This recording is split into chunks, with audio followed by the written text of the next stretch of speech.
ಇದು ಧರ್ಮಯಾತ್ರೆ, ಮಹಾಧರ್ಮಯಾತ್ರೆ, ಜಿನ ಧರ್ಮಯಾತ್ರೆ, ಧರ್ಮಯಾತ್ರೆ.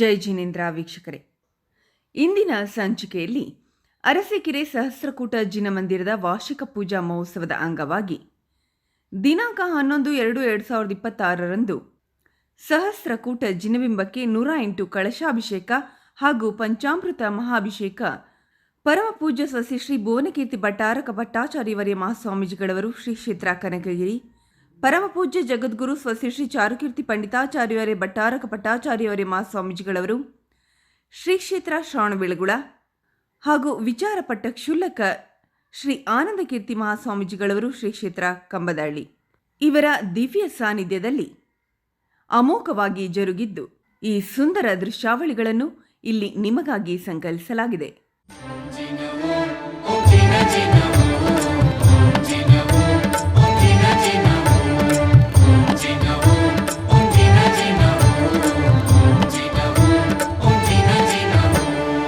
ಶ್ರೀಜಿನ ಭಜನೆಯ ಮಾಡುತ್ತ ನಿತ್ಯವು ನೀಗುವೆನ ಭವಮಾಲೆಗಳ, ಶ್ರೀಜಿನ ಭಜನೆಯ ಮಾಡುತ್ತ ನಿತ್ಯವು ನೀಗುವೆನ ಭವಮಾಲೆಗಳ. ಆಗಮ ವೇದ್ಯಾನಂತ ಜಿನೇಶನ, ಆಗಮ ವೇದ್ಯಾನಂತ ಜಿನೇಶನ, ಶ್ರೀ ಗುಣಗಣಿಯನು ಭಜಿಸುವೆನು, ಶ್ರೀ ಗುಣಗಣಿಯನು ಭಜಿಸುವೆನು. ಶ್ರೀಜಿನ ಭಜನೆಯ ಮಾಡುತ್ತ ನಿತ್ಯವು ನೀಗುವೆನ ಭವಮಾಲೆಗಳ. ಶ್ರೀಜಿನ ಭಜನೆಯ ಮಾಡುತ್ತ ನಿತ್ಯವು ನೀಗುವೆನ ಭವಮಾಲೆಗಳ.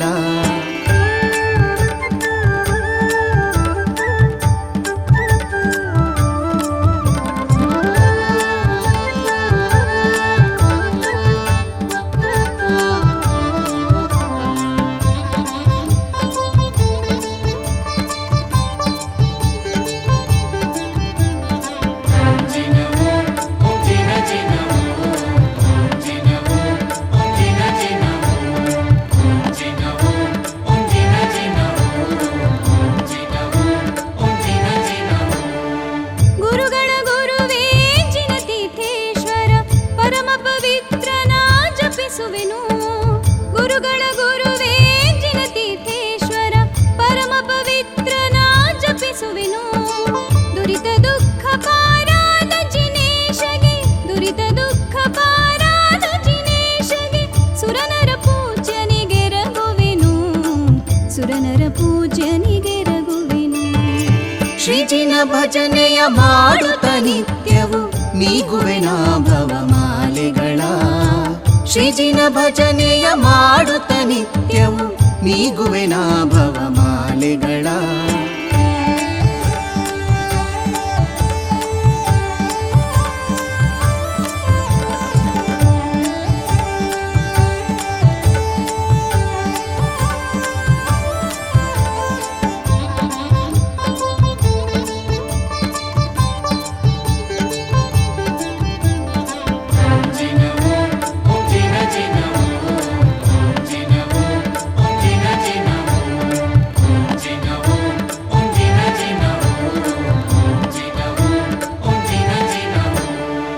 ಸತ್ಯರ ಭಜನೆಯ ನಿತ್ಯವು ಮಾಡುತ್ತ ಉತ್ತಮ ಸುಖವನ್ನು ಪಡೆಯುವೆನು. ಸತ್ಯರ ಭಜನೆಯ ನಿತ್ಯವು ಮಾಡುತ್ತ ಉತ್ತಮ ಸುಖವನ್ನು ಪಡೆಯುವೆನು. ಅತಿ ಭಕ್ತಿಯೊಳ್ಜಿನ ಪಾದವ ಸ್ಮರಿಸಿ, ಅತಿ ಭಕ್ತಿಯೊಳ್ಜಿನ ಪಾದವ ಸ್ಮರಿಸಿ ಉತ್ತಮ ಶಾಂತಿಯ ಪೊಂದುವೆನು, ಉತ್ತಮ ಶಾಂತಿಯ ಪೊಂದುವೆನು. ಶ್ರೀಜಿನ ಭಜನೆಯ ಮಾಡುತ್ತ ನಿತ್ಯವು ನೀಗುವೆನ ಭವಮಾಲೆಗಳ. ಶ್ರೀಜಿನ ಭಜನೆಯ ಮಾಡುತ್ತ ನಿತ್ಯವು ನೀಗುವೆನ ಭವಮಾಲೆಗಳ.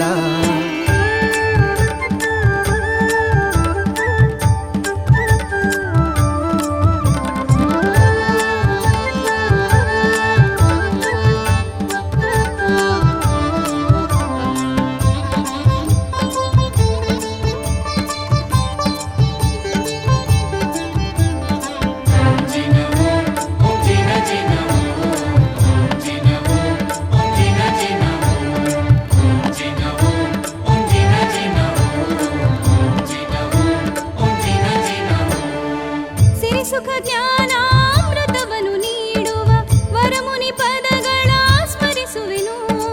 ಸಿರಿಸುಖ ಜ್ಞಾನಾಮೃತವನ್ನು ನೀಡುವ ವರಮುನಿ ಪದಗಳ ಸ್ಮರಿಸುವೆನು. ಸಿರಿಜಿನ ವಾಣಿಯ ಓದುತ್ತ ಸ್ಮರಿಸುತ್ತ, ಸಿರಿಜಿನ ವಾಣಿಯ ಓದುತ್ತ ಸ್ಮರಿಸುತ್ತ ಪರಮಾನಂದವ ಪೊಂದುವೆನು, ಪರಮಾನಂದವ ಪೊಂದುವೆನು. ಶ್ರೀಜಿನ ಭಜನೆಯ ಮಾಡುತ್ತ ನಿತ್ಯವು ನೀಗುವೆನ ಭವಮಾಲೆಗಳ. ಶ್ರೀಜಿನ ಭಜನೆಯ ಮಾಡುತ್ತ ನಿತ್ಯವು ನೀಗುವೆನ ಭವಮಾಲೆಗಳ. ಜೈನ ಧರ್ಮ ಅಂತಂದ್ರೆ ಏನಂತಂದ್ರೆ ನಮಗೇನಾಗಿದೆ, ನಾವು ಸರಳದವಿ ವಿರಳದವಿ. ಹೌದ್ರಿ, ನಾವೆಲ್ಲರೂ ಸರಳರಿದ್ದೀವಿ, ವಿರಳರಿದ್ದೀವಿ. ಬರಬರ್ತಾ ಮತ್ತು ವಿರಳ ಆಗ್ತಾ ಇದ್ದಾವೆ. ಯಾಕೆ? ನಮ್ಮಲ್ಲಿರುವ ಕ್ರೋಧ, ಮಾನ, ಮಾಯ, ಲೋಭ ಕಷಾಯಗಳೇನಿದಾವೆ ಅವನ್ನ ತುಂಬಿಕೊಂಡು ನಾವು ಪರಸ್ಪರ ಹೊಂದಾಣಿಕೆ ಇಲ್ಲ. ಪೂಜೆದ್ರಲ್ಲಿ ಭೇದ ಭಾವಗಳನ್ನು ಮಾಡ್ತಾ ಇದ್ದೀವಿ. ನಾವೆಲ್ಲರೂ ಹೊಂದ್ಕೊಂಡು ಹೋದರೆ ಸಮಾಜ ಒಕ್ಕೂಡ್ತತ. ಸಮಾಜ ಒಕ್ಕೂಟದ ಯಾವಾಗಿರ್ತದ ಅವಾಗ ಧರ್ಮ ಉಚ್ಚಾಯ ಸ್ಥಿತಿಯಲ್ಲಿ ಇರ್ತದ ಅಂತ ಹೇಳ್ತಾರೆ. ಹಿಂದೆ ಈ ಅರ್ಶಿಕೇರಿ ಗ್ರಾಮದಲ್ಲಿ ಎಷ್ಟೆಷ್ಟೋ ಶ್ರಾವಕರಿದ್ದರು, ಮುನಿ ಮಹಾರಾಜರಿದ್ದರು. ಅವಾಗಲೂ ಈ ಕ್ಷೇತ್ರ, ಈ ಬಸದಿ ಇಷ್ಟು ಉಚ್ಚಾಯ ಸ್ಥಿತಿಯಲ್ಲಿತ್ತು. ಇವಾಗ ನಾವು ಪೂಜೆ ಮಾಡ್ಲಿಕ್ಕೂ ಸಹ ಬರ್ತಾ ಇರಲಿಲ್ಲ. ಯಾಕೆ? ಭೇದ ಭಾವಗಳು ಭಾವನೆ ಆಗ್ತಾ ಇದ್ದಾವೆ. ಪೂಜೆಯಲ್ಲಿ ಭೇದ ಭಾವಗಳು ಆಗ್ತಾ ಇವೆ. ಅದಕ್ಕೆ ಹೇಳ್ತಾರ, ಮಾನವರು ಏನ್ ಮಾಡ್ತೀವಿ, ಪುಣ್ಯದ ಫಲವಾದ ಸುಖ ಏನು ನಮಗೆ ಸಿಗಬೇಕಂತ ಸತತ ಹಂಬಲಿಸ್ತೇವೆ. ಹೌದಲ್ರಿ? ಬರೀ ನಮಗೆ ಪುಣ್ಯ ಬೇಕು, ಆದ್ರೆ ಪುಣ್ಯದ ಫಲವಾದ ಸುಖ, ಶಾಂತಿ, ನೆಮ್ಮದಿ, ಆನಂದ ಇವೆಲ್ಲವೂ ಬೇಕು. ಆದ್ರೆ ಪುಣ್ಯವನ್ನು ಮಾಡ್ಲಿಕ್ಕೆ ಯಾರು ಬಯಸ್ತಾ ಇಲ್ಲ. ಆ ಪುಣ್ಯದ ಸುಖಕ್ಕೆ ಕಾರಣವಾದದ್ದೇನಿದೆ? ಧರ್ಮಾಚರಣೆ. ಹೌದ್ರಿ? ಸುಖಕ್ಕೆ ಕಾರಣವಾದದ್ದೇನಿದೆ? ಧರ್ಮಾಚರಣೆ. ಆ ಧರ್ಮಾಚರಣೆಯನ್ನು ಮಾಡಲಿಕ್ಕೆ ನಾವು ವಿರಳರಾಗಿದ್ದೀವಿ. ಹಾಗೆ ಸುಮಾರು 8-10 ವರ್ಷಗಳ ಹಿಂದೆ, 10-12 ವರ್ಷಗಳ ಹಿಂದೆ ಈ ಒಂದು ಬಸದಿಯ ಪುನರ್ ಪ್ರತಿಷ್ಠಾಪನೆ ಪಂಚಕಲ್ಯಾಣ ಮಹಾಮಹೋತ್ಸವ ನಮ್ಮೆಲ್ಲರ ಗುರುಗಳಾದಂತಹ ಶ್ರವಣಬೆಳಗೊಳದ ಪ್ರಾತಸ್ಮರಣೀಯ ಕರ್ಮಯೋಗಿ ಜಗದ್ಗುರು ಚಾರುಕೀರ್ತಿ ಭಟ್ಟಾರಕ ಮಹಾಸ್ವಾಮಿಗಳವರ ಒಂದು ದಿವ್ಯ ಸಾನ್ನಿಧ್ಯ ಮಾರ್ಗದರ್ಶನದಲ್ಲಿ ಆ ಪಂಚಕಲ್ಯಾಣ ಮಹಾಮಹೋತ್ಸವ ಇಲ್ಲಿ ಬಹಳ ವೈಭವಪೂರ್ವಕವಾಗಿ ನೆರವೇರಿತ್ತು. ಅದರ ಹಿಂದಿನ ದಿನಗಳು ನೋಡೋದಾದರೆ ಈ ಬಸದಿ ಯಾರಿಗೂ ಕೂಡ ತಿಳಿದಿರಲಿಲ್ಲ. ಅರಸೀಕೆರೆಯಲ್ಲಿ ಇಂತಹ ಒಂದು ಪ್ರಾಚೀನವಾದ ಜಿನಮಂದಿರ ಇದೆ ಅನ್ನೋದು ಕೂಡ ಯಾರಿಗೂ ಗೊತ್ತಿಲ್ಲದೆ ಇದ್ದಂತಹ ಸಂದರ್ಭ. ಈಗ ನಾವೆಲ್ಲರೂ ಇಲ್ಲಿ ಕೂತಿದ್ದೇವೆ, ಎಲ್ಲರೂ ಭಗವಂತನ ಅಭಿಷೇಕವನ್ನು ಮಾಡಿದ್ದೇವೆ, ನೋಡಿದ್ದೇವೆ, ಆನಂದಿಸಿದ್ದೇವೆ ಅಂತಂದರೆ ಅದಕ್ಕೆ ಈ ಬಸದಿಯನ್ನು ಉಳಿಸಲಿಕ್ಕೆ ಪ್ರಯತ್ನಪಟ್ಟಂಥ ನಿಮ್ಮೆಲ್ಲರ ಪೂರ್ವಜರು, ಆಗ ಇಲ್ಲಿದ್ದಂತಹ ಎಲ್ಲ ಶ್ರಾವಕರ ಒಂದು ಪರಿಶ್ರಮ ಅಂಥೇಳಿ ನಾವೆಲ್ಲರೂ ಕೂಡ ಹೇಳ್ಬೋದಾಗಿದೆ. ಆ ಬಸದಿ ಆಗಿನ ಕಾಲದಲ್ಲಿ ಎಲ್ಲ ಗರ್ಭಗುಡಿಗಳು ಬಿದ್ದೋಗಿತ್ತು, ಎಲ್ಲ ಗೋಡೆಗಳು ಬಿದ್ದೋಗಿತ್ತು. ಹಕ್ಕಿ ಪಕ್ಕಿ ಜನಾಂಗದವರೆಲ್ಲರೂ ಈ ಬಸದಿ ಒಳಗೆ ಸೇರಿಕೊಂಡು ಬಸದಿ ಅನ್ನುವಂಥದ್ದೇ ಗೊತ್ತಾಗದಿದ್ದ ಹಾಗೆ ಈ ಬಸದಿಗೆ ಗಾರೆಯನ್ನು ಮಾಡಿ ಅದನ್ನು ಸಂಪೂರ್ಣವಾಗಿ ಪರಿವರ್ತನೆಯನ್ನು ಮಾಡಿ ಈ ಬಸದಿ ಒಂದು ಮನೆಯಾಗಿ, ಒಂದು ಗುಡಿಸಲಾಗಿ ಆ ಸಂದರ್ಭದಲ್ಲಿ ಇದ್ದಿದ್ದಂಥದ್ದು. ಹಾಗೆ ಈ ಮುಂಭಾಗದ ಜಾಗವು ಕೂಡ ಸಂಪೂರ್ಣವಾಗಿ ಆಕ್ರಮಿಸಿ ಹಲವಾರು ಅಂಗಡಿಗಳಿರ್ಬೋದು, ಮನೆಗಳಾಗಿ ಅದು ಪರಿವರ್ತನೆ ಆಗಿತ್ತು.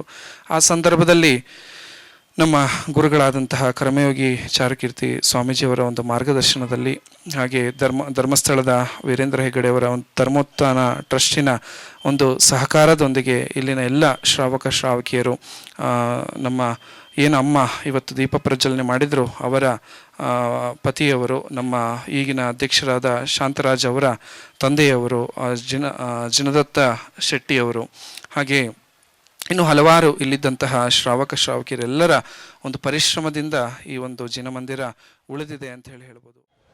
ಹಾಗೆ ಒಂದು ಆಶ್ಚರ್ಯ ನಮ್ಮ ಸಮಾಜಕ್ಕೆ ಮತ್ತು ನಮ್ಮ ಚರಿತ್ರೆಗೆ ಅಭಿನವ ಚಾರುಕೀರ್ತಿ ಸ್ವಾಮಿಗಳವರು, ಬಾಕಿ ನಾವೆಲ್ಲ ಸ್ವಾಮಿಗಳು ಹಾಗೆ ಗುರುಕುಲದಲ್ಲಿದ್ದವರಲ್ಲ, ಆಮೇಲೆ ಗುರುಗಳ ಸಾನ್ನಿಧ್ಯದಲ್ಲಿ ಹೆಚ್ಚು ಸಮಯ ಅಥವಾ ಸಂಘದಲ್ಲಿ ಹೋಗಿದ್ದವರು, ಧರ್ಮ ಗ್ರಂಥಗಳನ್ನು ಅಧ್ಯಯನ ಮಾಡಿದವರು, ಆಮೇಲೆ ಗುರುಕುಲ ಪಾಠಶಾಲೆಗಳಲ್ಲಿ ಕಲಿತವರು, ಇದು ಯಾವುದು ಅದಕ್ಕೆ ಹತ್ತಿರ ಸಂಬಂಧವೇ ಇಲ್ಲದಿದ್ದವರು.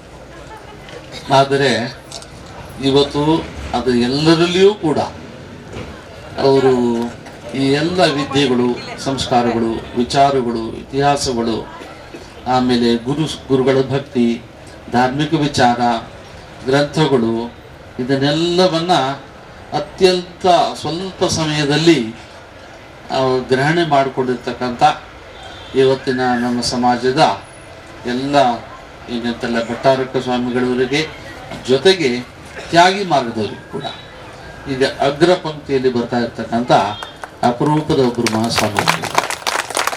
ಎಲ್ರಿಗೂ ನಮಗೆ ಆಶ್ಚರ್ಯವಾಗ್ತಕ್ಕಂಥದ್ದು, ಬಹಳ ದೂರದೃಷ್ಟಿಗಳಾಗಿದ್ದರಿಂದಾಗಿ ಅಂತ ಕೆಲಸವನ್ನ ಮಾಡುವುದರಲ್ಲಿ ಈ ಒಂದು ದೊಡ್ಡ ಯೋಜನೆಯಲ್ಲಿ ಹಾಕೊಂಡಿದ್ದಾರೆ. ಯಾಕಂತಂದ್ರೆ ಶ್ರವಣಬೆಳಗೊಳಕ್ಕೆ ಹೆಬ್ಬಾಗಿಲು ಆಗಬೇಕು. ಇಲ್ಲಿಂದ ಯಾರಿಗೆ ಹೆಬ್ಬಾಗಿಲು? ಅತಿಥಿಗಳಿಗೆ, ಭಕ್ತರುಗಳಿಗೆ. ಅದರಲ್ಲಿ ಮೊದಲನೇ ಭಕ್ತರು ಯಾರು? ನಮ್ಮ ಆಚಾರ್ಯರು, ಮುನಿಗಳು, ಸಾಧು ಸಂತರುಗಳು. ಶ್ರವಣಬೆಳಗೊಳಕ್ಕೆ ಬರೋದು ಅಂದ್ರೆ ಬೇರೆ ಯಾವ ಕಡೆಯಿಂದ ಬರುವಂಥದ್ದು ಗಮನ ಇಷ್ಟೊತ್ತಿಗೂ ಇಲ್ಲ, ಅದೊಂದು ಪರಂಪರೆ ಇಲ್ಲ. ಎಲ್ಲರಿಗೂ ಕೂಡ ಶ್ರವಣಬೆಳಗೊಳಕ್ಕೆ ಬರ್ತಾರೆ ಅಂತ ಹೇಳಿದ್ರೆ ಮುನಿಗಳು ಎಲ್ಲಿಂದ ಬರಬೇಕು? ಉತ್ತರ ಭಾರತ ಆದಿಗಳಿಂದ ಬರಬೇಕು. ರಾಜಸ್ಥಾನ, ಗುಜರಾತ್, ಮಧ್ಯಪ್ರದೇಶ ಆದಿಗಳಿಗೆ. ಅವರು ಬರೋದ್ರಲ್ಲಿ ಏನು ಬೆಂಗಳೂರಿಂದ ಬರ್ಬೇಕು? ಅವರು ವಿಮಾನದಲ್ಲಿ ಬರ್ಬೇಕು. ಆ ವಿಮಾನದಿಂದನ ಇಲ್ಲ. ಅದು ಅಲ್ಲ, ಅವ್ರು ಏನೇ ಸಾಧುಗಳು ಬಂದ್ರು ಕಾಲ್ನಡಿಗೆಯಲ್ಲಿ ಬರಬೇಕು. ಅವರು ಅರಸೀಕೆರೆಗೆ ಬರಬೇಕು. ಅರಸೀಕೆರೆಯಲ್ಲಿ ಅವರನ್ನು ಸ್ವಾಗತ ಮಾಡಬೇಕು. ಹಾಗೆ ಶ್ರವಣಬೆಳಗೊಳ ಮಸ್ತಕಾಭಿಷೇಕ ಅಲ್ಲಿ ತಯಾರಿ ಆಗ್ತದೆ ಅಂತಾದ್ರೆ ಇಲ್ಲಿ ಅರಸೀಕೆರೆಯಲ್ಲಿ ಸ್ವಾಗತಕ್ಕೂ ತಯಾರಿ ಆಗ್ಬೇಕು. ಈ ಒಂದು ವ್ಯವಸ್ಥೆ ನಮ್ಮ ಸಮಾಜದಲ್ಲಿ ಇರ್ತಕ್ಕಂಥದ್ದು. ಅರಸೀಕೆರೆದಲ್ಲಿ ಸ್ವಾಗತ ತಯಾರಿಯಾಗಿದೆ ಅಂದ್ರೆ ಮಸ್ತಕಾಭಿಷೇಕ ತಯಾರಿ ನಡೀತಾ ಇದೆ ಅಂತ ಹೇಳಿ. ಹಾಗಾಗಿ ಅನ್ಯೋನ್ಯವಾಗಿರ್ತಕ್ಕಂಥ ಸಂಬಂಧ ಅರಸೀಕೆರೆ ಮತ್ತೆ ಶ್ರವಣಬೆಳಗೊಳ ಮಹಾಮಸ್ತಕಾಭಿಷೇಕಕ್ಕೆ ಸಂಬಂಧಪಟ್ಟಿರ್ತಕ್ಕಂಥದ್ದು. ಶಾಲಿ ಚಂದ್ರಪ್ರಭು ನಿರ್ಮಾಣದಿ ಜೈನ ಸಮಾಜದ ಪ್ರೋತ್ಸಾಹದಿ